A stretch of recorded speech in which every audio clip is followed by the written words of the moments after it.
It's been a while since our last episode, and I do apologize for the MIA. For those who came late, I'm in the midst of a major transition, major changes happening in my life, and so putting an episode out every second week has been a bit of a challenge. For those of you who subscribe to my newsletter, there are a few details. You can subscribe to my newsletter, by the way, at findtl.com or on the tapassialoading.com website or on the holisticpianoacademy.com website. Which brings me to my current update. The holisticpianoacademy.com website has gone into beta mode. There are a few courses up online which you can buy. In fact, there's a new coupon out for you, those of you who would like to try these courses out for a beta version. Please go to holisticpianoacademy.com/podcast. So that's holisticpianoacademy.com/podcast, and you'll get a 25% discount on any of the courses there. I also have a free gift for you, as always, a free practice log, which you can also download from the website, which is just holisticpianoacademy.com. Just go there, wait for the pop-up, and put your email address in, and you get a direct download. Okay, moving on to our guest today, Ali Moraly. As most of our guests on this show, his story speaks for itself, but I do want to take a minute to thank Ali again for coming on and talking about his experiences, which are extremely relevant to the current zeitgeist, as you'll probably know yourself. Ali and I go back. We talk about that too. And long story cut short, enjoy the show. And don't forget to give us a review on Apple Podcasts. We're coming to the end of the second season. Without much further ado, Ali Moraly. Hello, fellow beings. Welcome to Tapasya Loading, a safe space to attempt honest, raw, and authentic conversation in homage to the ancient act of stoking a sacred fire. FYI, we are rolling. Ali, it's good to hear you again, man. Thank you very much. Thank you very much for the opportunity. It's good to hear you, my friend. It's been a long time. The honor is all mine, my friend. And indeed, it has been a long time. Yeah. How are you doing? All things considered, I'm doing pretty good, I'd say. How about yourself? Glad to hear that. Well, I'm very well. I'm very well. Excellent. Despite all the difficult circumstances that we had been through during the last 2 years, I shouldn't be complaining at all. That's good to hear. I usually start this podcast off with a bit of a reminiscence on how I've met my guest. Yeah, that sounds lovely. Yeah, especially in our case, it's quite ironic.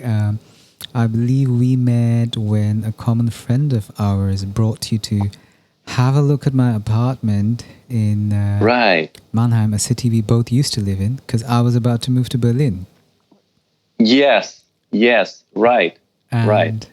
Such a beautiful apartment, by the way. Indeed. I was taken by it. Indeed.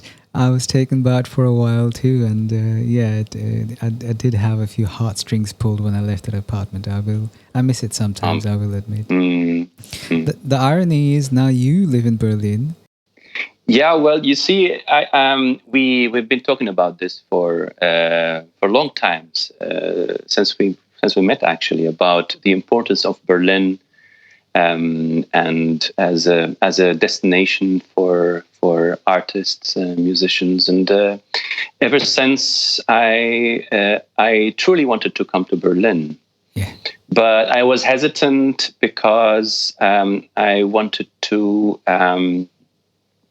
move to Berlin knowing that I have some sort of a solid ground to step on. Yes. So I've been looking for a teaching job opportunity around, and luckily I found one. And that was actually also almost a random coincidence, because at that time I wasn't very much focused on the issue. But it seems that what it meant to happen, it will happen somehow sooner or later. So Indeed. Yeah, sure. And it is a great place to be honest. And it has the potential to play a historical role whether in future politics or future culture or future art. And I'm glad to be here, and I'm glad to be part of that very vibrant and active society nowadays. I'm very happy for you, man. I'm very glad to hear that. Thanks. And looking forward to having you here. Yes, sooner thank you. or later, Thank you. rather than later. Yeah, I really resonate with that sentiment. Thank you. Appreciate it. I have been living part-time in Berlin since 2020, especially since my nomadic lifestyle was cut short due to travel restrictions. So before I moved to India temporarily in last year in December, that's where I am currently. I was spending a lot of time in Berlin. I was just about to make the move in March, and then you know how it's been. Things have been a little chaotic. So it's good to know you sound very much at home in Berlin, and I'm not surprised. Yes, it has that magic. It helps you quickly and easily to constitute what might mean home to you, especially when you identify with the atmosphere, with the energy, with the cultural and political climate that this city is producing nowadays. It is my Athens, as Athens used to be Socrates' favorite place to be. So I feel at home, but also I feel somehow enriched and energized by the abundance of ideas, of diversity, and all. It seems to me so far that it really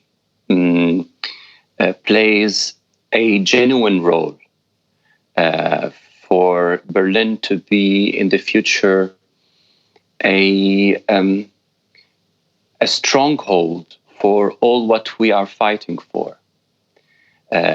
Whether as artists or as a generation that is facing tremendous challenges.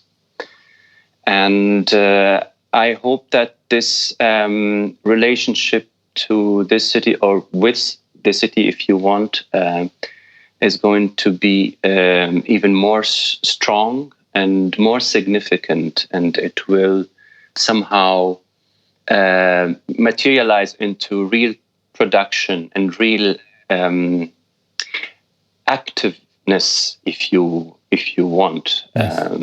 And not only a nice place to hang out around and to meet people and to socialize, but to produce social action, yes, out of this social atmosphere. Yes. Yeah, I completely resonate with that, with you, man. I know exactly what you're talking about. Actually, especially post-pandemic, I've been very touched by Berlin and its attitude towards the entire situation. I remember talking with you about this in the past as well, about how both of us, at a certain time, much earlier, pre-pandemic, of course, the whole hype around Berlin was something we were both a little skeptic about at the time. And it's very evident Berlin's really shown its true character, especially since the pandemic hit, in standing up for its values and just being the city it is. And I completely get it. Yeah, well, I should say also that the pandemic has stripped some of that magic or some of that agency from Berlin, because we maybe almost every metropolitan, cosmopolitan city has suffered a little bit during the pandemic because of the absence of this social and human interaction, for which this city has been known for a while. Indeed. And but let's hope that this was only a stage that is going to be surpassed at the soonest future. Yes, amen to that. Fingers crossed, brother. Yeah. I'd like to start with, your life is the material worth novels, and we both know that. It's the kind of biography people would, jump at the chance of to write about, which is why I'm all the more honored to have you on tonight. Where would you suggest we best start? Where are you most comfortable starting? Are you comfortable talking about your earlier years in Damascus, your earlier memories? Is that something we can talk about? Sure. I grew up. Let's put it in the musical context, probably Absolutely for being able to direct my narrative or my story. Yes, I support that. I respect that. Yeah.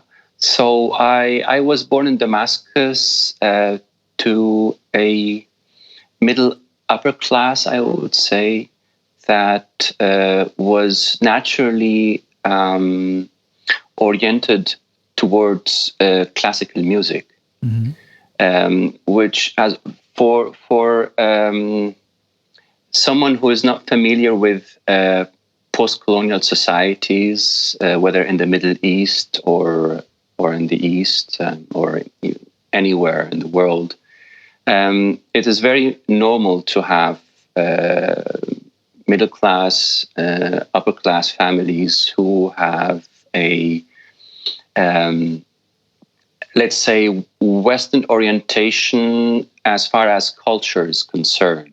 It means that they might be listening to classical music at home, also sending their kids to learn Western classical instruments. So I grew up in this environment, and although I should say that my grandfather, who is the father of my mother, used to be a renowned Oriental musician, composer, singer, and also an archivist. Wow. Who played a significant role in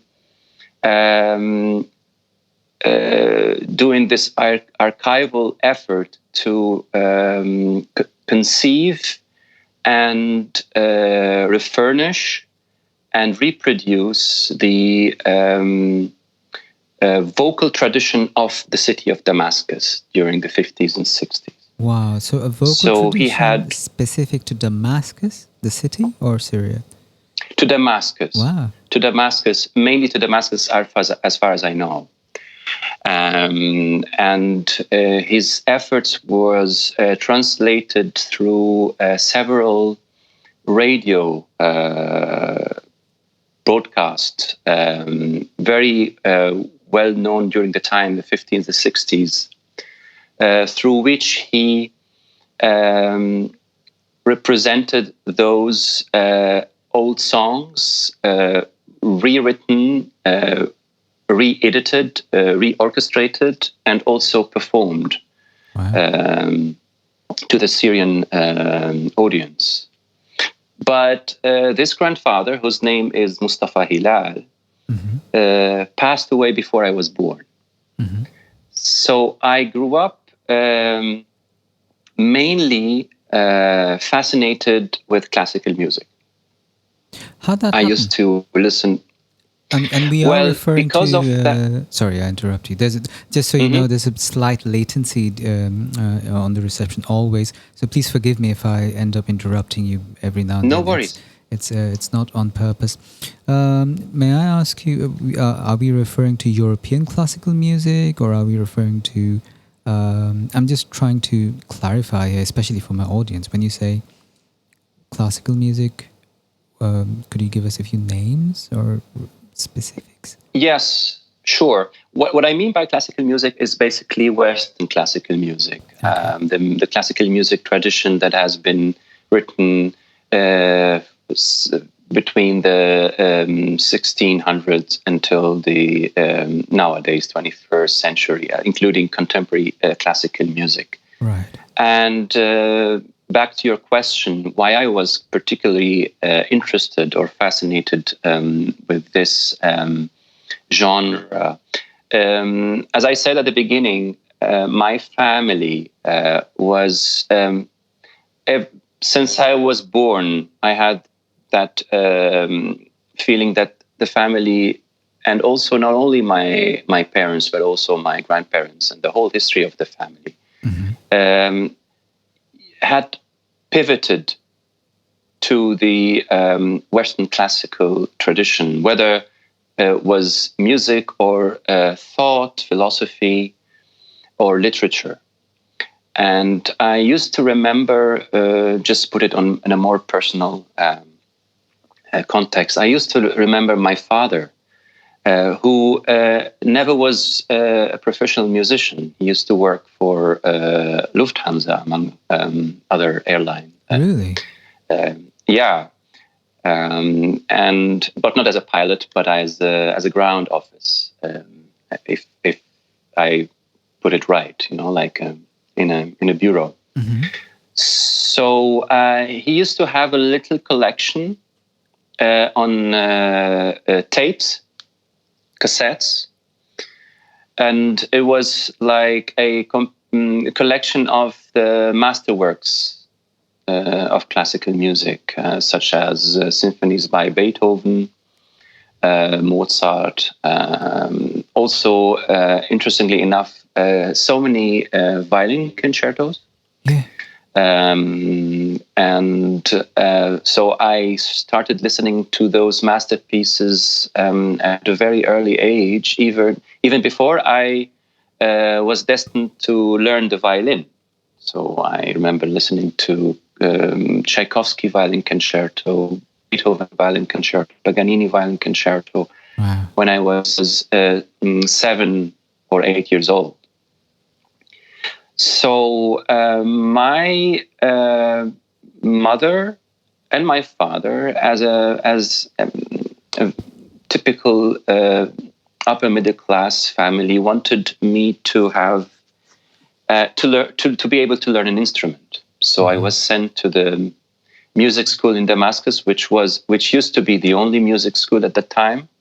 Right. And I remember that I had wished to learn the piano, but the director at that time managed to convince my mother that it would be better for me to pick up the violin. Do you remember what reasons he cited? Actually, I don't know, but probably he was maybe suffering so too much interest in the piano in particular, and he wanted just to diversify instruments in the music school. So there wasn't any real reason or artistic or musical reason, in my opinion. He just wanted to convince more parents to choose the violin, whereas most of them wanted to have the piano. Maybe because it's a more fancy instrument. It's more a kind of a status to play the piano. I don't know. Oh, yeah. I can relate with that. Yeah, probably. Yeah. And my mother was easily convinced, and I wound up learning the violin, which turned to be a great blessing at the end. Indeed, I'd say so too. So, for our audiences, how common is it for a regular Syrian boy at the time to have been growing up with the kind of music you grew up with? It wasn't so uncommon, namely in the major cities. We have 3 major cities in Syria, or let's say 4, where I assume there were always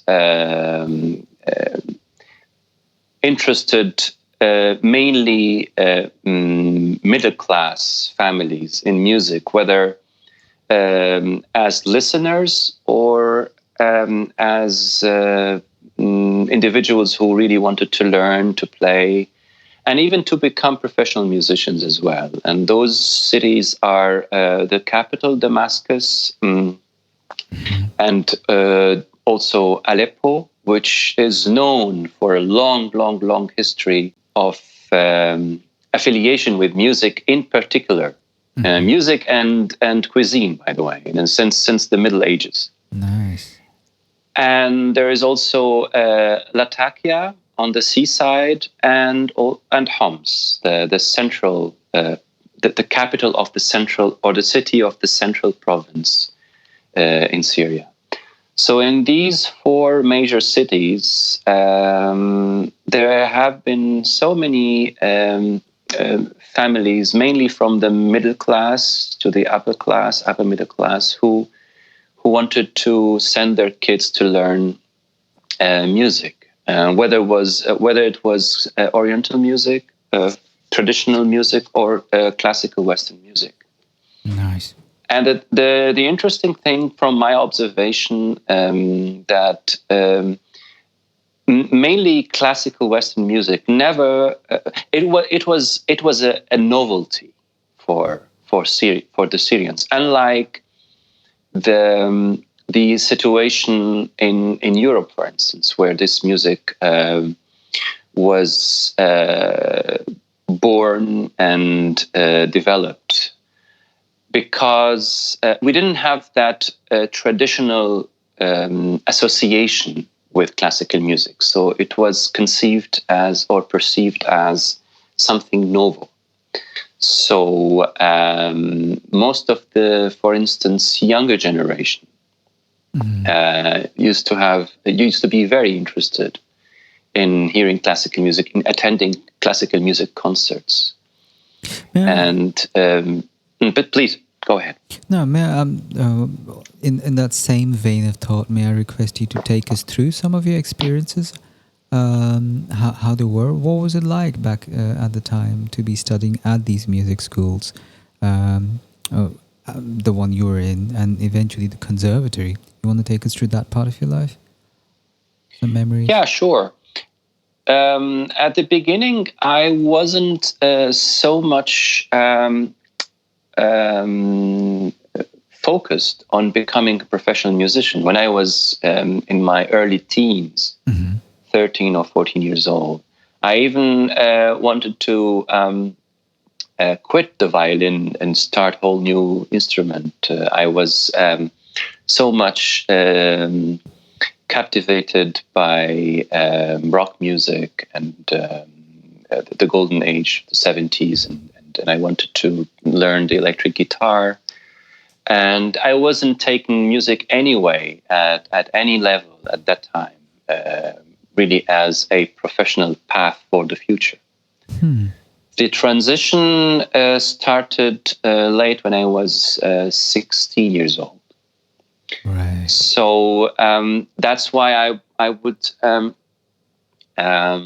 divide those years like pre-16 years old and after 16 years old, because before that particular age, I was always I was able to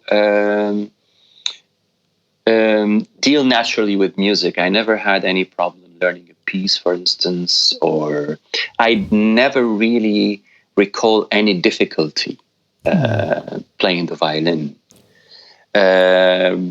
Regardless how good or bad I sounded at that time. But music felt always very natural to me.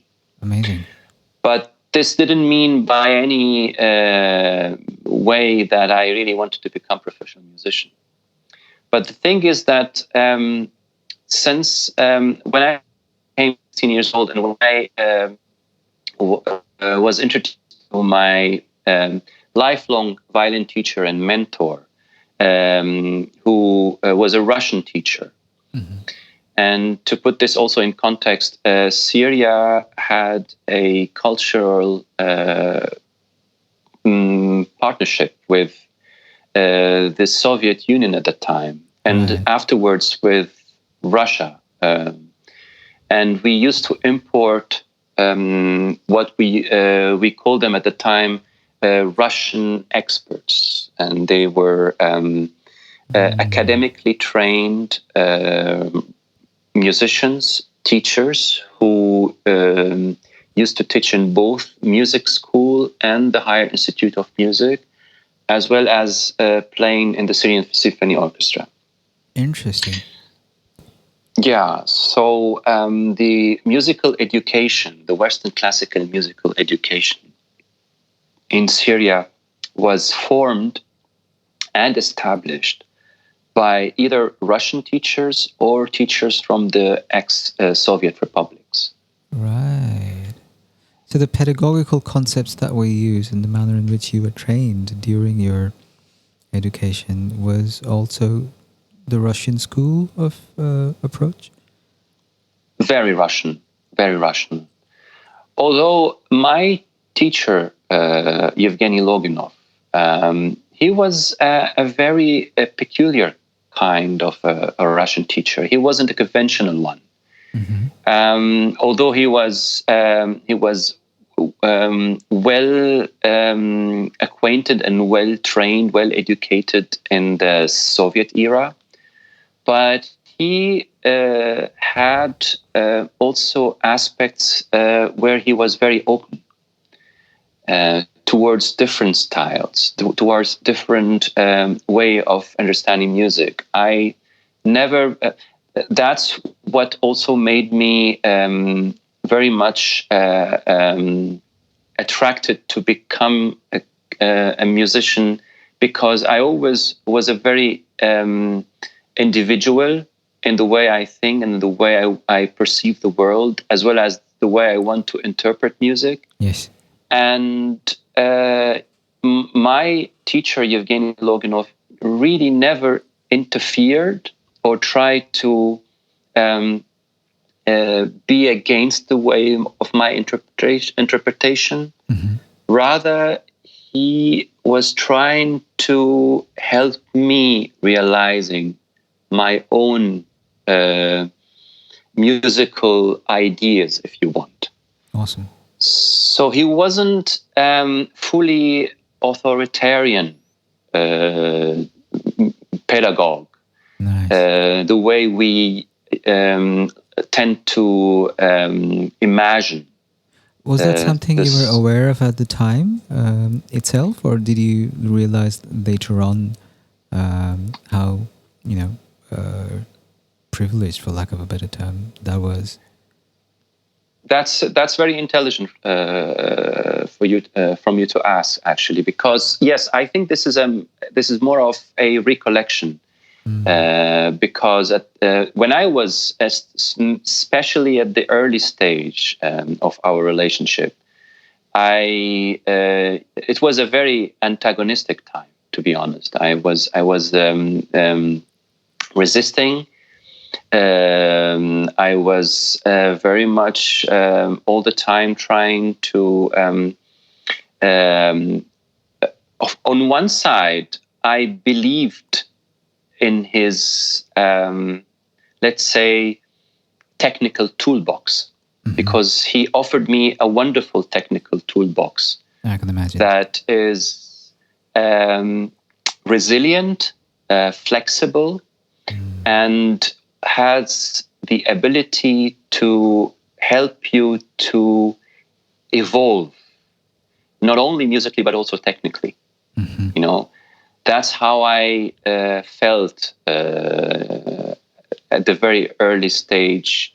Although it was very difficult for me, I mean, I had to really work hours long a day, practice hard. But I always trusted his technical approach. But that antagonistic relationship went along until I was maybe my late 20s, when I had chance to have a year abroad in France. It was my first contact as a student with the European School of Music, the Western European School of Music. I spent a year in France, in Lyon.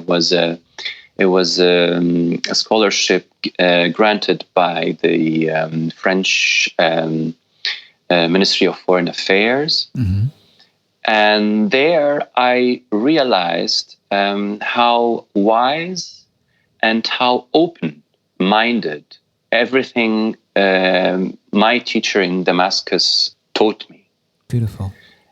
And that all what I have learned, all what I have accumulated, had the possibility or the potential to evolve and not to confine me, whether technically or musically, and disrupt me from developing my musical capacity. That was a late conclusion, to put it this way. How long had you been studying with him by this time? Well, it was a long time, because I knew from the beginning that as long as I am still living and studying in Damascus, he was the one to go to if I want to improve and progress as musicians. So we kept our pedagogical and musical relationship for almost until I left the country. So I started in his class when I was still in the music school, later on when I was in the Higher Institute of Music, and even after I was a graduate student. I still remember that I used to visit him at home and have hours-long lessons without any charge. I mean, he never charged me for any money. Wow. Spending hours, sometimes even not even, it wasn't even a lesson, but as if two of us rehearsing together. It was almost like practicing together. Beautiful. For hours long. And this long relationship made my technical foundation somewhat very solid and very flexible and resilient at the same time. Sounds like a real mentor. Absolutely. And like every mentor, every real mentor, you only realize that when you look at your relationship in retrospect.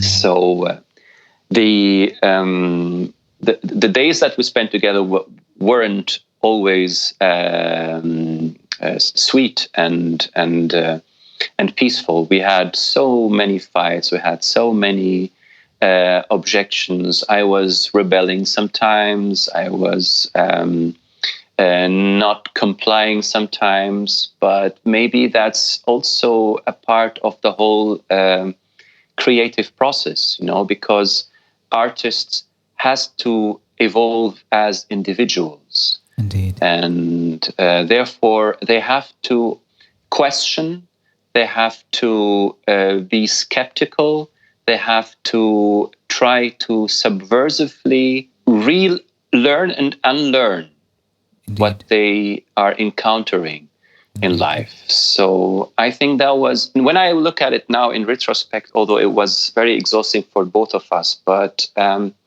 it was a part of the real process, if you want. One last question to this very important relationship you had with your mentor. How would you usually deal with the moments of conflict, the both of you? It's well, when I still used to be his pupil, I wasn't very much able still to manage conflicts, to be honest. So I either try to refuse or reject everything he was trying to tell me, or I was trying to force myself to 100% comply. So it was it was a very unsettling emotions for me at that time. But the thing is that the only thing that kept me within this process was my full conviction, which turned to be correct when I look at my biography now in retrospect, that I saw in my pedagogical relation and artistic relationship with my mentor the only path out of mediocrity, in a way. I knew that what Yevgeny Loginov offered to me is not only to play the violin in a decent manner, but also to be able to think in a better way, to learn how, as the genius filmmaker Stanley Kubrick once put it, to be capable of problem solving. And this capability of problem solving exceeded or extended out of the musical realm in my life. Yes. So, and that's something that's exactly what Evgeny Loginov used to call in his Russian accent professionalism, like professionalism. It's not only about learning the instrument. It's about to learn. It's about to learn how to become a true professional. So it was not only about music, it's also about work ethics.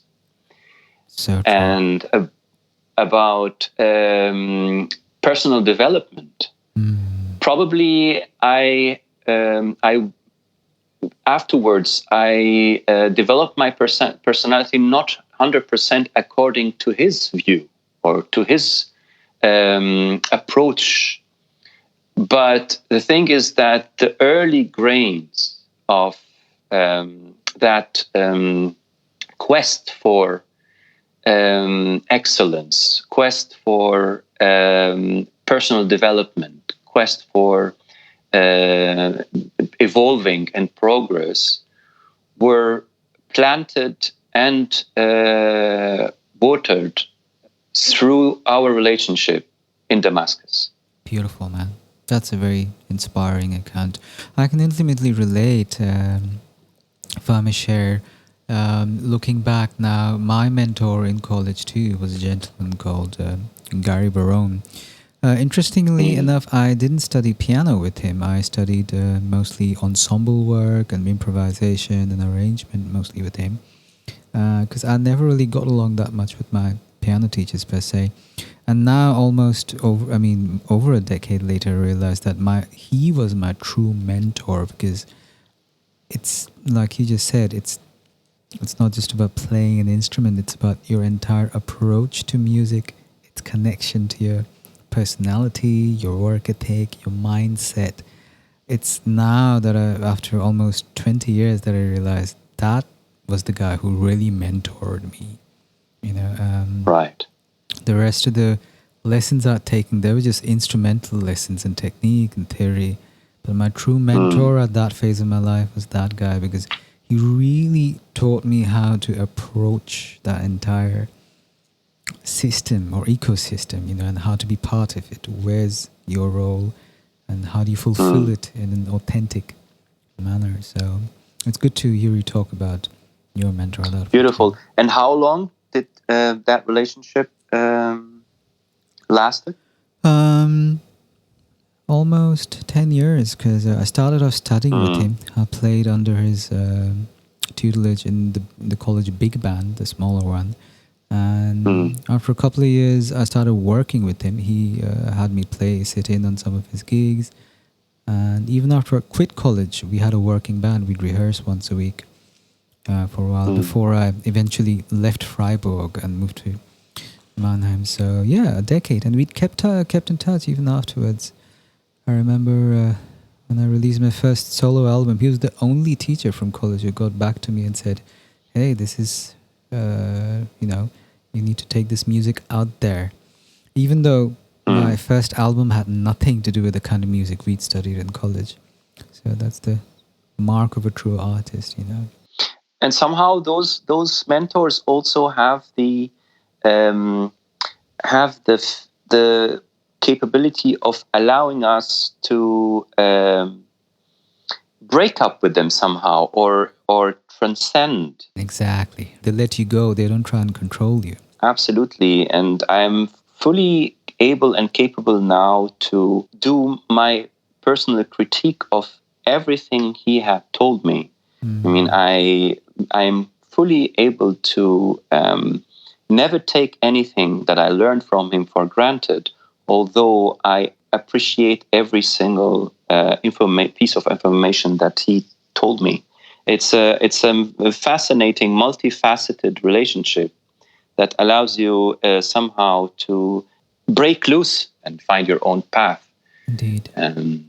Yeah. Yep, I hear you. It's a stark contrast to teachers who just have like some protocol they follow and just want to make sure the students follow that, so they can just go back home and tick that box off with the consolation of having done their job. Germany has this concept of Dienst, duty. It's there is a risk some musicians or teachers especially run of falling prey to that trap. But moving on, take us through what happens next. Was this this was your mentor at the conservatory? Is that right? Yes.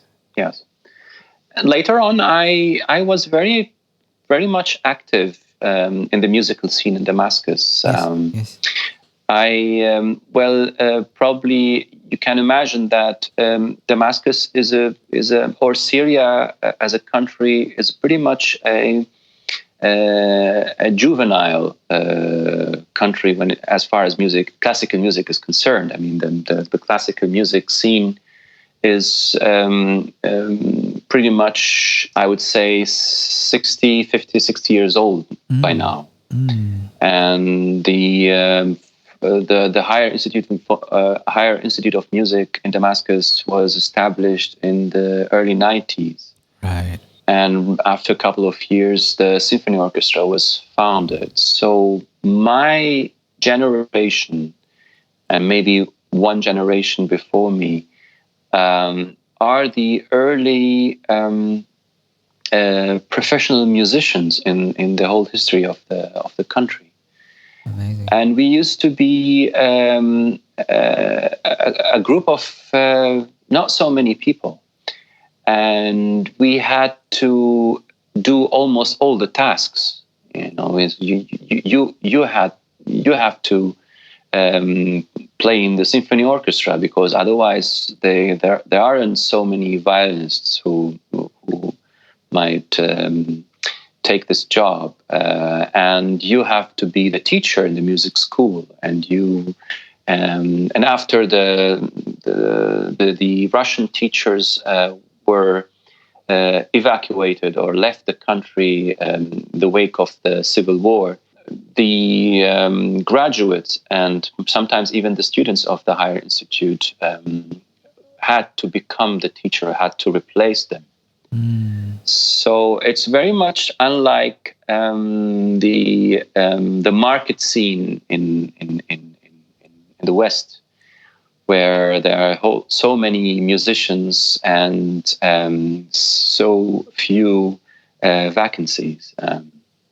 And it's very difficult to pursue a career. It's a highly competitive scene. The picture is completely different, and especially in my times. Maybe afterwards we had more interest and therefore more students enrolled in our conservatory. But in my time, me and my colleagues had to do all the work. So each one of us was very much active in all different fields, in all different sections. I was teaching at a very young age, even before I was a graduate. I was playing the orchestra even when I was still a student. Even when I was still student in the was a pupil in the music school. Not before, even before I joined the Higher Institute of Music. Mm-hmm. So we were quite busy, and our audience, and namely in the time during in the early 2000, when the Damascus Opera House was officially opened, we had a tremendous audience of young enthusiasts who regularly attended our concerts. You could see the halls full. Concerts are fully booked. And as I told you at the beginning, classical music was never really regarded as a conservative art form. Wow. As something either for the bourgeois or for the older generation. Rather, it was a very novel thing, and our audience was always from university students or youngsters who came with passion to listen to something new, to something fresh. And that's something I truly miss nowadays, because unfortunately, classical music has become confined to that conservative ecosystem, if you want. While my experience or my encounters in Damascus when I was still there was completely different. I can imagine. So I kept working. I used to give solo concerts. I used to play in the symphony orchestra. I used to teach in the music school, and I was also a writer. So I used to write weekly columns, basically concerned with cultural topics, not only music, but somehow culture within a socio-political framework, if you want. Yes. So my life continued until the early years of the popular uprising, and later on the civil war broke out, and I had to leave the country in 2012. Yes, you talk about that in your interview with the Deutsche Welle, which I had a look at earlier on again. It was interesting to see, by the way, near the Rhine in Mannheim, where they shot that video. It took me back. Yes. It's I haven't been in Mannheim for almost 8 months now, which is the longest time I've been away in the past 11 years. Yeah, it wasn't my idea, by the way, but anyway. Yeah. It was nice. Yeah, it was nice. It was. It was. It's a really nice interview and very touching what you addressed there. But not to digress too much, you talk about how 2012, right, is when you. Yes. You want to take us through that journey? Sure. At the very early stage of the popular uprising and the early events of the Arab Spring, I was among those who were very enthusiastic and optimistic about the future of the region. And I always believed in democracy as an ultimate form of negotiation among members of society. And I always yearned for freedom and for self-actualization for every individual, whether in Syria or elsewhere. So I was emotionally engaged in the in the social movement. Not necessarily, I don't want to claim that I was involved or politically active, but I was very much emotionally taken by the event. I can imagine. But then, because of the too much violence and things deteriorated and went south, and the situation has become very much difficult for me to understand. So, and I also suffered displacement, let's say, because the army broke into our neighborhood, and I had become internally refugee for some time. And during this year, I only wanted to seek a distance. I wanted just to pull myself out of this concentrated historical moment, and hopefully, I was hopeful to be able to understand what's going on. So I wasn't planning to leave the country for good, or to become to live in exile. That wasn't my plan or my wish. I just wanted to have a distance that might makes me able to understand what's going on. So I left. I went to Turkey, to Istanbul. I took a flight, and I stayed there for a year. During that year, the situation in Syria has exacerbated even more. And I started to realize that it is there's no way that I can really come back, return to Damascus. And then by mere coincidence and good intentions and wills, I had a chance to perform in Germany. And for which I was granted a visa. And I came to have a series of concerts, while the situation in Syria was getting even more and more dramatic, and it turned to a bloody civil war. So all the hopes of a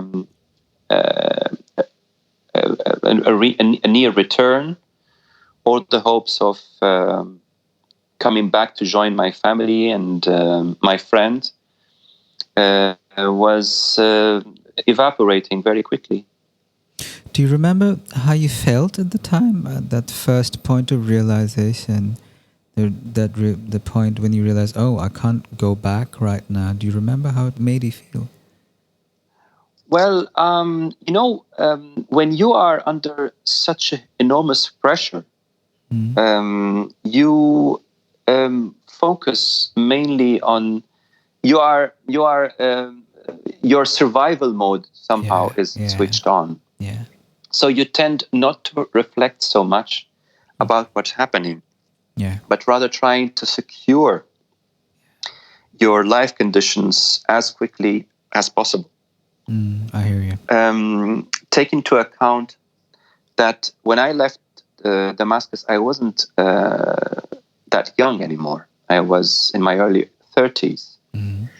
And as an artist, as a musician, usually the 10 years between 25 to 35, or let's say the third decade, is crucial for you to establish yourself and to have a career. Indeed. So I was very much in panic of losing that time. having to start from scratch, and in a completely new world, and in a completely new circumstances. So I was very much on a survival mode, as I mentioned, and I was still very much emotionally attached and engaged in what is happening in Syria. Mm-hmm. But the thing is that most of my focus, most of my effort went to reconstitute a whole new identity based on the fact that I am displaced now, and I didn't know how long it's going to take until I will be able to reconnect to Damascus, to Syria, and the whole, it is those events are like far bigger than our life spectrum or lifespan.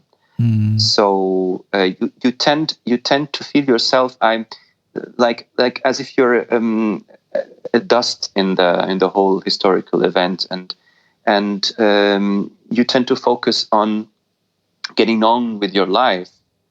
And on the other hand, as I mentioned in that little interview, for me also was an existential traumatizing experience, in a sense that I had to break up with my comfort zone, and to be all on my own.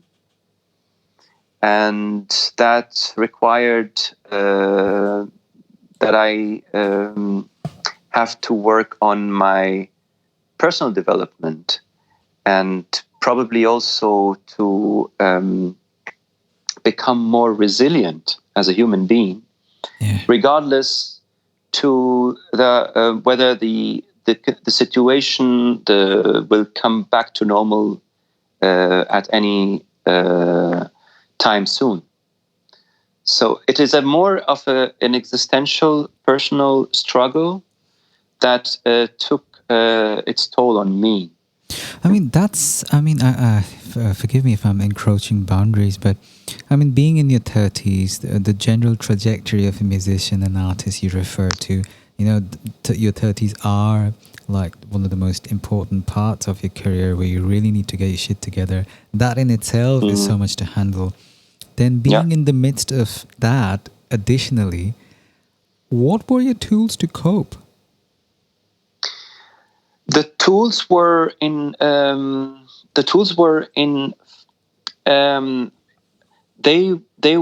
were in that they were invented at the time. I mean that they were inventing themselves. I remember that it was a moment of let's say facing my own demons, and realizing that sometimes having a lifestyle as a musician that suggests that it's enough for you to lock yourself in a room and practice for hours. That will be a way to help you dealing with the world, or to be able to grasp the reality. And it turned for me to be a total falsehood. Like it's you're not going to solve your problems by merely practicing hours a day. So that was a huge realization for me, because I grew up as a musician, believing. Our Russian teachers came from the Soviet era, where Soviet musicians, especially performers, used to be instrumentalized as propaganda tools, and they were sent to the international competitions to come back with prizes. Right. And all what they had to do in the 60s and the 70s is practicing hours a day. They didn't have to establish their own career. They didn't have to have a network of connections. They didn't have to. They didn't really have to understand the real world. Yeah. All what was asked from them is to excel on their instruments, Right. and then they will be sent as instruments to grab as many awards, prizes as they can and come back home. This kind of artistic mentality, or this kind of musical approach, whether towards music or towards career or towards life, seemed to me that isn't any longer isn't working anymore. Mm-hmm. And I had to face reality for the first time, and to understand that in order to really have a deep awareness of life, it isn't only about music, but it's music. It can be one of the medium by which you can express yourself, but not a medium by which you can fully understand how the world is working. Indeed. So I started to focus more on my personal growth rather than my artistic growth. And interesting. May I ask you how you went about that? Oh, that was when you are hit by hard facts, by traumatizing realities, that you have become displaced, that you have become, you start to find a way out. And I wasn't very much prone to addictive substance, for instance, or to get lost in social party lives or whatever. And I didn't want also to use music as an escape. Rather, I want to, because I'm a very intellect-oriented person. I tend to reflect and to contemplate. That led me to be deeply interested in self-reflection, contemplation, meditation, and trying to have a genuine understanding of life, and to get rid of all this protections mechanism. Like you asked me about coping mechanism. I would say my coping mechanism led me to get rid of all this means of protection that I used to have when I was still locked in my practicing room, practicing hours a day. And it turned out to be fruitful for my own musical development as well. Yeah. Because it set my musical expression free. And ever since, music has become something almost effortless and very much natural to me. And I managed to dissociate music from being a coping mechanism as such, and to in order to allow music to become fully a way of self-expression, rather a way of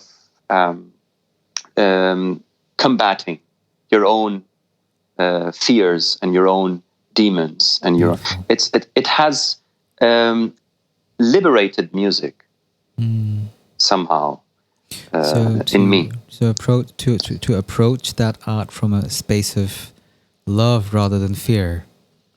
Absolutely. Yeah. Absolutely. Yeah. A very nice way to put it. Yeah, it's the kind of journey most of us seem to eventually come about to. Most of us in the long haul, or most of us trying to stay, remain curious and remain hungry. It's the kind of conclusion we eventually arrive to anyway. It's the realization of how much fear has played a role in our relationship with music. Because for a lot of us, music started off being an escape, right? Because it was medicine in a way. Yeah. And then when you take too much of the same medicine, at some point it doesn't work anymore. And which is when you realize, absolutely, what's going on here? So this needs to change again. So that reorientation seems to me is something a lot of us artists seem to have in common, reorienting and reassessing the entire thing. That's the beauty of it all. Keep going, man. Keep going. What happens next? And my journey in Europe was pretty smooth one, and I had a chance to pursue my studies in Karlsruhe, southwest Germany, I guess. Yes, it's southwest Germany. Yeah. And there I had my master degree. And later on, funny enough, even before I was before I obtained my master degree, I started also teaching nearby Mannheim. Yeah. That's how I moved to Mannheim, and that's how our friendship had started. Yeah. And I still remember seeing you jog past my apartment to the gym. Yes, right. Yeah. That was my almost daily way to the gym in Jungbusch. Yeah, and I was I'd be right out of bed making my coffee. I'm like, oh my God, Ali, you make me feel like a horrible person. I'm just on my first coffee, man. You're already jogging to the gym. I used to feel so bad.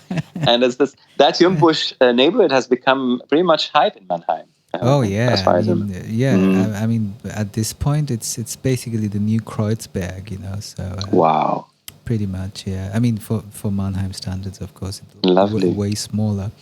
It's barely. I can't recognize the place when I go there now. It's pretty. But sorry, I keep digressing. Sorry, man. You keep going. No, absolutely. I like those interjections. Yeah, I mean, and most importantly, also one of the outcome of this drastic change in my life, or this point of transformation that was caused by the whole Syrian event, was that I also started to compose more intensively and extensively as I used to do before. I had several composing attempts when I was still in Damascus, some of which was finalized and performed. But I never really took composition that I shouldn't say seriously, but rather saying I'd never really considered composition as a major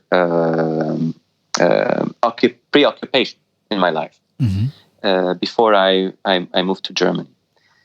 And it's interesting because somehow I wanted to find, I wanted to record that inner voice in me and transmitting it into whether music sheets or into my laptop. So then starting from 2015, I was composing almost every year. I produced a new piece. Wow. And I was as I always was very much attached to solo violin. Mm-hmm. This kind of I even before I started composing, I always loved to play pieces for solo violin and accompanied violin. Mm-hmm. And the thing is that this particular medium, for me, it resembles being a poet. Wow. Very much like being a poet who is writing his own poem and reciting it by her or by himself. I'd never thought of it that way. That's so true. Yeah, I mean, that's you alone on the stage reciting your own verses. That's why I find myself always attached to this particular genre. And the thing is that you, as an individual, can really produce all that abundance of tones, notes, musical ideas, expressions, has always fascinated me. Not to say that I didn't compose for larger Ensembles? constellations. Like I wrote also for several constellations and groups, but I really love that kind of composing, but writing for a single violin. It fascinates me. Would you So I was. Please, would go you ahead. say that I mean, I asked this because I remember us talking about it too. We're both kind of loners. We need our space. We need a lot of times being spent. We prefer having the majority of our day being spent on our own. I mean, which is why I remember having these conversations with you back in the day, which is why I'm approaching it. Do you reckon it's a direct reflection of that, of your personality type? Probably, yes. And I'm still very much reconciled with this part of myself, and at peace with it. And I think this is how we are made. Yeah. And I always need that. There is always that solitary space, if you want, within me. Yes. And somehow this solitary space corresponds to that solitary existence on stage. And being by myself, with myself, but at the same time fully connected and fully engaged with the listeners on the stage. Yeah. So it's a kind of as if you are connecting the two. I mean, if you're connecting that deep, solitary space, or how to say, cave, contemplation cave or meditation cave in you, and the outer world and the social world, and bring those two sides in you together. Yeah, that makes sense. Me personally, I felt the most comfortable in very like solo performances, solo works, and really large ensembles, like in a, I don't know, a septet or like a big band or something, where there's so many people, you kind of end up getting your own space anyways. Right. Everything in between, where where it's too small to just kind of get lost in the crowd, or too large to really be on your own, is very confusing for me. Like quartets or quintets for me is very strenuous. Interesting. To have to deal with 5 individuals constantly. It's been strenuous. Yeah, sometimes I feel as if I mean, psychologically, I'm much more like a writer rather than a musician. I'm much more of someone who likes to work in a solitary setting. And I was forced by forces of destiny, if you want, to become a musician. So I always feel that I am obliged to connect the two, or to reconcile the two sides of me. This one solitary side that corresponds much more with a writer art style, lifestyle, or like visual artist lifestyle, if you want, and that musician's lifestyle that requires much more of a performative engagement, and therefore much more presence, exactly, expression, and therefore requires much more of a collaborative and social environment. Yes, I think that's another thing we have in common.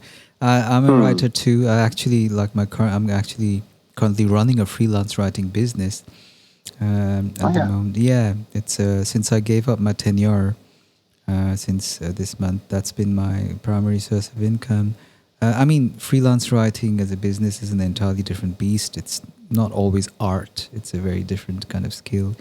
And by the way, I love the way you write in English. I kind of I can't hide my envy of how eloquent and how beautifully you write and you express your thoughts and ideas. I always read and try hard to learn. Well, that means a lot coming from you. That's a big compliment coming from you, because I know you understand eloquence. I'm in deep envy of how you speak two of the world's most eloquent languages, Arabic and French. You speak French too, I remember. And both of those languages, they're just, two of the most musical languages in the world. So I think we're even. Very nice. But I share that mentality. I think I can very much relate to it, that writer lifestyle is sometimes actually, kind of closer to my idea of an artist's life than the extroverted musician always out late, hanging out post-concert. But I keep interrupting and making this about myself. Apologies, man. I want to respect your time as well, so keep going. Yeah, well, to put it very, let's say, brutally honest, I never felt as self-reconciled, as at peace with myself, and as much as I do now. Awesome. And I never really played as good as I play now. I mean, the violin. Yeah. So without having so much of glory or glare or flair in my life, or stardom, if you want, or a magnificent career, I tend to be so much. I mean, it's music making has become so much fun and so much effortless that I can do it naturally all the time and without much of a preparation or thinking, or it has become almost like breathing to me. That is really heartwarming. Yeah, and it has become almost like a fun thing to do. You tend to forget that this is also your way of making living or putting food on the table. So I really enjoy the outcome of those long years of sometimes struggle, sometimes enjoyment, sometimes disappointment, and sometimes enthusiasm and ambition. So it's a life that has been worth living and worth walking towards, if you want. If I put it really right, I mean, it was the right path, and I really like to keep on and be even better at what I do. Beautiful. Without necessarily being so much obsessed with it. I mean, excellence or getting better has become something natural, or it has its own engine somehow that is pushing this process forwards. And music is no longer in my life. Rather, my life has become in music. Hell yeah. But I like the sound of that. Yeah. On the other hand, I'm not confined to music, or somehow music has become life itself. It has extended my abilities to look at the world and grasp the world and embrace the world as well. There's no longer boundaries between my musical practice, my artistic practice, or my intellectual writing, or my political view, or my day-to-day life. It has all become one somehow. Yes. And all flows in the same effortlessness and natural rhythm and intonation. That's beautiful, man. That sounds like the ultimate redemption of sorts. Sounds like a very organic state of alignment, if that makes any sense. Yes, that's how I feel. Yeah. And it's really wonderful feeling. I'm so happy for you, brother. So to conclude, actually, I would say it's really good to be an artist. It's really good to be a musician. Beautiful. And it's really good to be able to look to the world through the lens of music or art or self-expression, and still be aware of how reality can be tough, dire, and unfair. But still, this is the only life we have. Yeah. And therefore, it's our duty to make it as good as possible, and to make our day much better or less bad, if you want, as much as we can. That would have been the perfect note to end on, and we are coming to the close of this conversation. But before I let you go, though, Ali, there is that one question I'm really interested in, which I'd like to approach with your permission. I remember you talking to me, and you've mentioned on a few interviews too, in around 2016-17, about how Syria has become such an online community. The entire diaspora, having been spread out all over the world, had become a very virtual online community. And this was pre-COVID. Now, after the pandemic hit and these things become a reality for the entire world, how do you compare? It has become even more obvious how the foundation of the internet or the cyberspace has transformed the whole diasporic experience. So do you think diasporic cultures were at an advantage when the pandemic hit, in a way?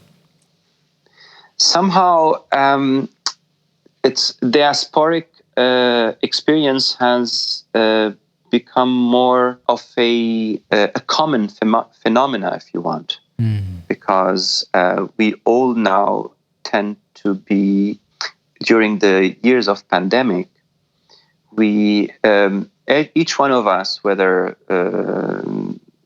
talking about me as someone who was born and raised in Syria and now lives in Europe, or anyone else, has experienced some sort of a diaspora or an exile by being deprived of elementary human contact, and therefore totally dependent on the online sphere to be able to connect with other individuals.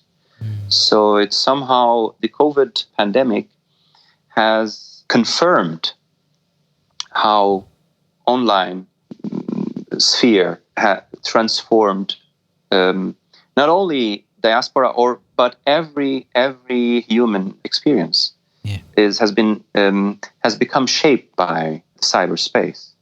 So and this is of course has huge advantages as well as so many implications and consequences. Indeed. that are we facing on daily basis. Indeed. And some of these were also first found. The early traces of, for instance, echo chambers, or each group of online users is confined to its own tribal society, if you want, or its own, has been also experienced during the early years of the Syrian conflict. Indeed. Because I used to remember that we were so much divided that each party, as if it has its own Syria. Yeah. So the whole idea of a nation state was disintegrating into different versions of this nation state and what it means to be Syrian, and that was very much obvious. And I at that time I couldn't realize that the Syrian experience, whether by creating this diaspora online or by having these early echo chambers, will be applied to the whole universe or to the whole world later on, especially in the 2016 and 17.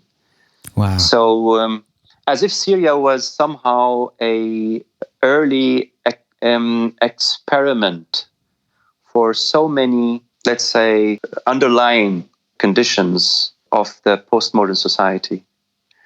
Wow. That is so well put. It's a little scary, but also extremely interesting. And I guess we're all in this now together. That's very unfortunate. And to be honest, it's very difficult to remain optimistic and hopeful in our time, despite the incredible achievements of human civilizations, and whether in the well-being of humankind or in science and technologies. But still, the challenges that we're facing, coming back to the pandemic, has been revealed, and they are quite frightening, to be honest. And therefore, I hope that we as artists, we as musicians, we as individuals who are engaged in self-expression could play a more active role, not a role that makes us escape or trying to reflect some sort of a dystopian picture. Yes, thanks for saying that. Exactly.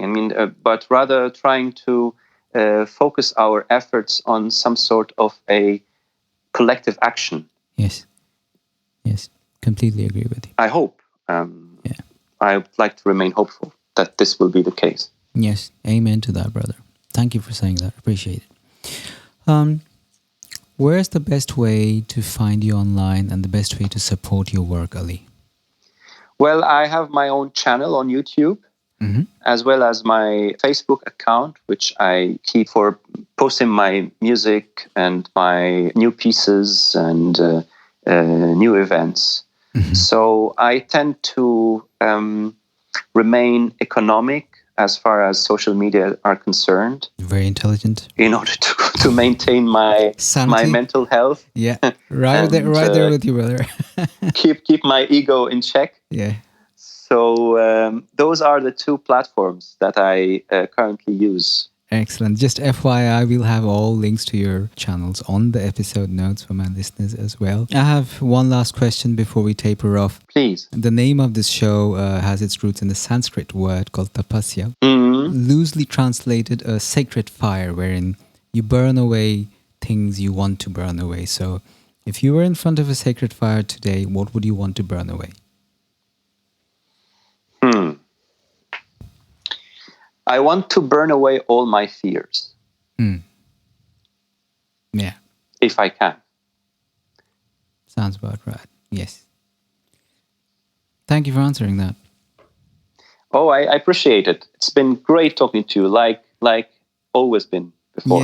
Yeah, I know, right? It's really been a while, and it's an absolute pleasure and an absolute honor to have caught up with you again. Thank you for sharing that story of yours so vulnerably and so honestly. And I'm certain my listeners are going to be very, very, very, very, well, if their experience is anything like mine, they'll be very touched and be listening up to this story, because I think everyone needs to listen to it. Oh, I'm happy to hear that. And and hope to talk to you soon, maybe offline. Yeah, absolutely. Someday Absolutely. in Berlin, maybe. Definitely. On that note, FYI, I'm going to stop the recording so we can say goodbye offline. Gratitude from the bottom of my heart for listening to the very end. Please consider taking a minute to subscribe to our shows so you know when the next episode is out. This is a labour of love, one I hope snowballs into one that's sustainable in its attempt to support independent thought and authentic relating. And having you as a regular member of our audience is what makes that a realistic prospect. Much love, and talk soon. Just another voice that